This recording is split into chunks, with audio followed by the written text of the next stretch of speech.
Hello friends, Omni Sent channel में आपका स्वागत है। और आज आप इस वीडियो में बहुत ही कुछ खास और महत्वपूर्ण जो कि बीपीएससी की परीक्षाओं के लिए यानी कि बिहार से संबंधित सभी परीक्षाओं के लिए बहुत ही इंपॉर्टेंट है। जो मेरे व्यूअर हैं, अगर आप बिहार से जुड़े हुए हैं और बिहार की परीक्षा की जो तैयारी कर रहे हैं, खासकर बीपीएससी की और इसके अलावा बीएसएससी की, तो आप इस वीडियो में बने रहें क्योंकि ये बिहार स्पेशल का जो वीडियो इसमें चलने वाला है। तो आइए शुरू करते हैं। लेकिन इसे शुरू करने से पहले आपसे निवेदन है कि यदि आप मेरे चैनल पर पहली बार आए हैं तो चैनल को सब्सक्राइब कीजिए, बेल आइकन को ऑन कर लीजिए। अगर वीडियो पसंद आएगा तो लाइक जरूर करेंगे और अधिक से अधिक शेयर करेंगे। तो आइए शुरू करते हैं। दोस्तों, ये बिहार एक परिचय का पार्ट 4 जो है वीडियो है। अब तक जो है पार्ट 1, पार्ट 2 और पार्ट 3 वीडियो को मैंने जो है अपलोड किया है, जो कि बिहार एक परिचय से संबंधित था, जिसमें कि बहुत ही महत्वपूर्ण बातों को मैंने शामिल किया था जो कि फैक्ट्स थे। तो अगर आप बीपीएससी जो कि 64वीं होने वाली है, इसके अलावा बिहार पुलिस, सीडीपीओ, बीएसएससी के अलावा बिहार में तमाम परीक्षाएं जो कि बहुत इंपॉर्टेंट है और बिहार से डायरेक्ट या इनडायरेक्ट जो है कम से कम 10 प्रश्न जो है पूछे जाते हैं, खासकर बीपीएससी में। तो आइए देखते हैं पहले स्लाइड में क्या है। देखिए, बिहार का भूगोल जिसमें हम लोग देखेंगे। देखिए, बिहार के भूगोल के बारे में क्या आप जानना चाहेंगे जो कि आपकी परीक्षा के लिए इंपॉर्टेंट हो जाएगा। देखिए, बिहार को मुख्यतः जो है 3 भागों में विभक्त किया गया है, यहाँ बांटा गया है। जैसे शिवालिक पर्वत श्रेणी कहते हैं, बिहार का मैदान का हिस्सा है, या दक्षिण का संकीर्ण पठार है। अब देखिए, अगर आप जानते हैं कि बिहार का जो मैप है यानी जो आकार है बिहार का, वो आयताकार है। ठीक है, तो आयताकार है और बिहार के बीचों बीच से गंगा नदी गई है। तो 2 हिस्सों में बांटते, एक तो उत्तर बिहार, एक दक्षिण बिहार। हालांकि उत्तरी बिहार का एरिया जो ज़्यादा है जबकि दक्षिणी बिहार का एरिया कम है। अब देखिए, उत्तरी बिहार में जो है शिवालिक पर्वत श्रेणी है। ठीक है, इसके बारे में हम लोग नीचे आप देखेंगे जो कि अब दिख रहा है। उसके बाद बिहार का मैदान जो कि शिवालिक पर्वत से दक्षिण और दक्षिण बिहार में स्थित फैली हुई। सबसे लास्ट में, दक्षिण बिहार के लास्ट में जो दक्षिण का जो है संकीर्ण का पठार मिलता है। अब देखिए, शिवालिक पर्वत श्रेणी, तो देखिए हिमालय पर्वत श्रेणी का ये दक्षिणी भाग है। शिवालिक पर्वत जो है, जो कि बिहार के उत्तर पश्चिम भाग से यानी कि पश्चिमी चंपारण से, ठीक है, पश्चिमी चंपारण की उत्तरी सीमा के सहारे जो है विस्तृत है, फैला हुआ है। अब देखिए, शिवालिक पर्वत की श्रेणी को जो है 160 मीटर की समुच्च रेखा मैदान से अलग करती है। शिवालिक पर्वत श्रेणी की ऊंचाई जो है 250 से 800 मीटर के बीच में है, जबकि यहाँ जो जनजाति पाई जाती है उस जनजाति का नाम थारू जनजाति है। अब देखिए, शिवालिक पर्वत जो है, शिवालिक पर्वत श्रेणी को स्थानीय उच्चावच के आधार पर 3 उपविभागों में बांटा जा सकता है। जैसे कि बिहार को जो मुख्यतः 3 प्राकृतिक भागों में बांटा गया है, उसी तरह जो है शिवालिक को भी 3 उपविभागों में बांटा जा सकता है, जैसे कि राम, नगर, दून। ठीक है, उसके बाद देखिए हरहा घाटी है, हरा घाटी है, और उसके जो तीसरे नंबर में है सोमेश्वर श्रेणी है।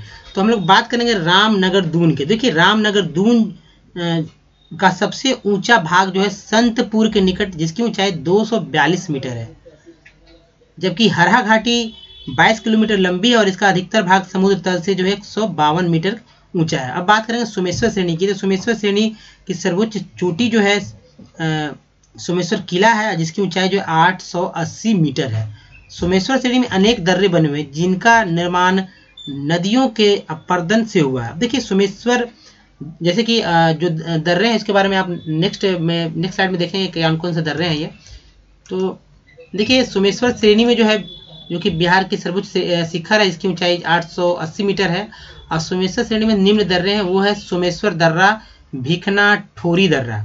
देखिए, सोमेश्वर दर्रा और भिखना ठोरी दर्रा जो है कुदी नदी द्वारा जो है, और मारवाड़ जो दर्रा है, मारवाड़ दर्रा जो है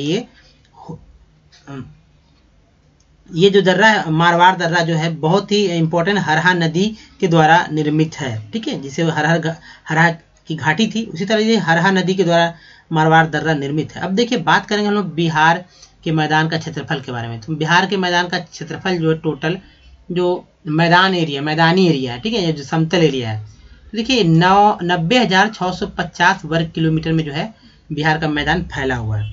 अब देखिए, बिहार के मैदान को मुख्यतः 2 वर्गों में विभाजित किया जाता है, यानी 2 वर्गों में विभाजित किया गया है।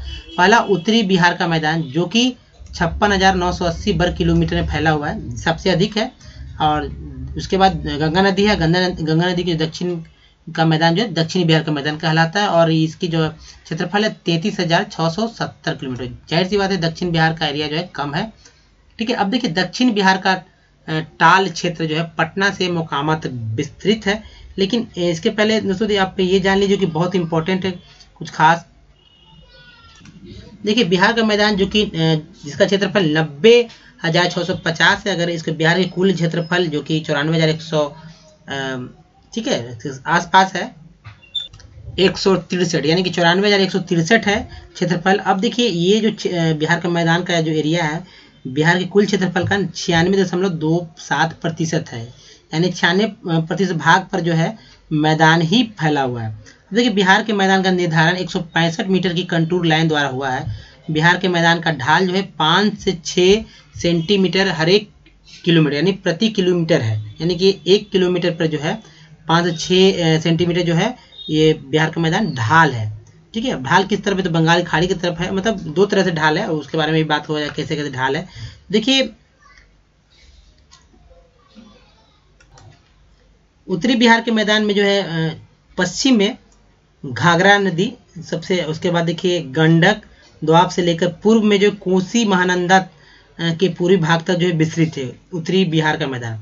समुद्र तल से उत्तरी गंगा के मैदान का औसत ऊंचाई जो 76 मीटर है। देखिए उत्तरी बिहार के मैदान की ढाल जिसके बारे में मैंने आपको बताया था, तो ढाल जो कि उत्तर पश्चिम यानी कि बेतिया से जो है दक्षिण पूर्व की ओर, यानी कि उत्तर पश्चिम से दक्षिण पूर्व की, यानी ये देखिए उत्तर का एरिया ये हो गया, उत्तर और पश्चिम का एरिया ये हो गया जहाँ मैं आपको दिखा रहा हूँ ऐसे करके, और दक्षिण पूर्व का एरिया यानी कि दक्षिण पूर्व का ये, तो ऐसे करके इधर से तिरछा जो है ढाल है। अब देखिए बात करेंगे हम लोग कि दक्षिण बिहार का मैदान, तो दक्षिण बिहार का मैदान जो है गंगा नदी और बाहरी छोटा नागपुर पठार के बीच अवस्थित है। गंगा नदी से लेकर बाहरी छोटा नागपुर के पठार के बीच का जो क्षेत्र है वो दक्षिण बिहार का मैदान है। देखिए दक्षिण बिहार के मैदान की सामान्य ढाल जो है दक्षिण से उत्तर की ओर, यानी कि दक्षिण से उत्तर की ओर यानी गंगा नदी की ओर है, ठीक है। तो इसके बाद देखिए दक्षिण बिहार के मैदान में जो है अनेक पहाड़ियाँ भी हैं, जैसे कि गया की प्रेसशिला पहाड़ी, रामशिला पहाड़ी, बिहार से पीर पहाड़ी, राजगीर की रत्ना पहाड़ी, विपुलगिरी पहाड़ी, उदयगिरी पहाड़ी, तो कुछ और भी महत्वपूर्ण पहाड़ियाँ हैं। अब देखिए टाल क्षेत्र के बारे में बात करें, देखिए टाल क्षेत्र जो है दक्षिण बिहार का मैदान का ही हिस्सा है और टाल क्षेत्र जो है पटना से मोकामा तक विस्तृत है, यानी कि पटना जिला में ही मोकामा पड़ता है, तो ये है एरिया। अब देखिए मोकामा के समीप जो है टाल की चौड़ाई जो है वो 25 किलोमीटर यानी 25 किलोमीटर लंबा है टाल की चौड़ाई। बहुत ही उपजाऊ होती है ये, और यहाँ मतलब अगर दलहन फसल बहुत अच्छे ढंग से उपजती है। अब देखिए दक्षिण बिहार के मैदान को तीन भाग हैं, यानी 3 भागों में बांटा जाता है। एक तो भोजपुर का मैदान हो जाता है, दूसरा मगध का मैदान और तीसरा जो है पूरब का मैदान। देखिए दक्षिण के संकीर्ण पठार जो कि कैमूर जिला से लेकर जो है पूरब में मुंगेर और बांका जिलों तक जो है विस्तृत है, जिसका क्षेत्रफल 2,581 वर्ग किलोमीटर है। देखिए कैमूर के पठार को जो है रोहतास का पठार भी कहते हैं और इसका क्षेत्रफल 1280 किलोमीटर है, ठीक है। इस पठार पर जो है 454 मीटर की ऊंचाई पर जो है रोहतासगढ़ का निर्माण किया गया है। यह रोहतासगढ़ जो है ऐतिहासिक दृष्टि से बहुत ही महत्वपूर्ण है, ठीक है। अब देखिए खड़गपुर की पहाड़ी मुख्यतः जो है मुंगेर जिला में है, इसका विस्तार जो है बांका और दक्षिण में जो जमुई तक है। इस पहाड़ी की ऊंचाई 450 मीटर यानी कि रोहतासगढ़ की से मात्र 4 मीटर कम है। अब देखिए बिहार में चट्टानों के 4 प्रमुख समूहों में बांटा जा सकता है, यानी बिहार में भी चट्टान पाए जाते हैं जैसा कि मैंने बताया आपको।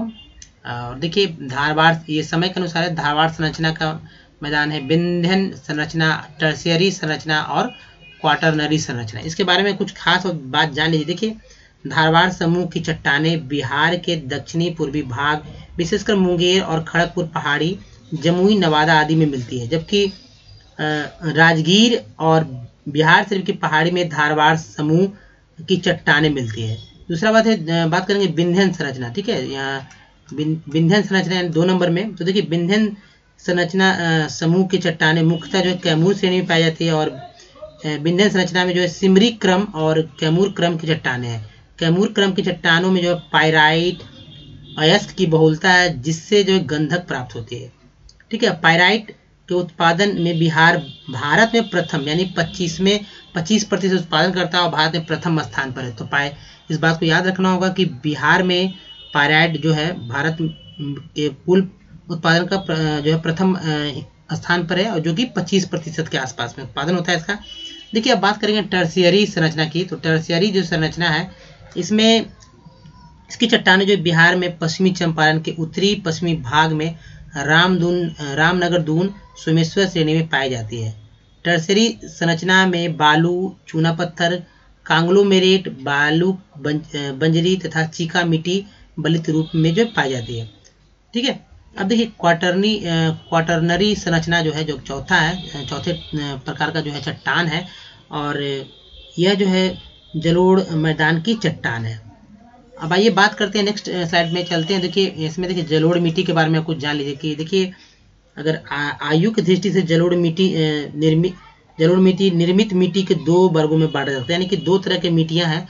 एक तो पुराना मिट्टी जिसको बांगर मिट्टी कहा जाता है, दूसरा जो नवीन जलोढ़ जिसको खादर मिट्टी कहा जाता है। देखिए पुराना जलोढ़ बाढ़ से सुरक्षित ऊंचे बांधों में पाया जाता है जो कि मोटी बजरी, बालू, कैल्शियम कार्बोनेट और कंकड़ आदि से बना है, जबकि नया जलोढ़ बाढ़ प्रभावित निचले भागों में पाया जाता है और यह बालू, सिल्ट और कांप से बना हुआ है। बिहार में जलोढ़ मैदान की जो मोटाई है वो 400 से 800 मीटर तक जो है फैला हुआ है।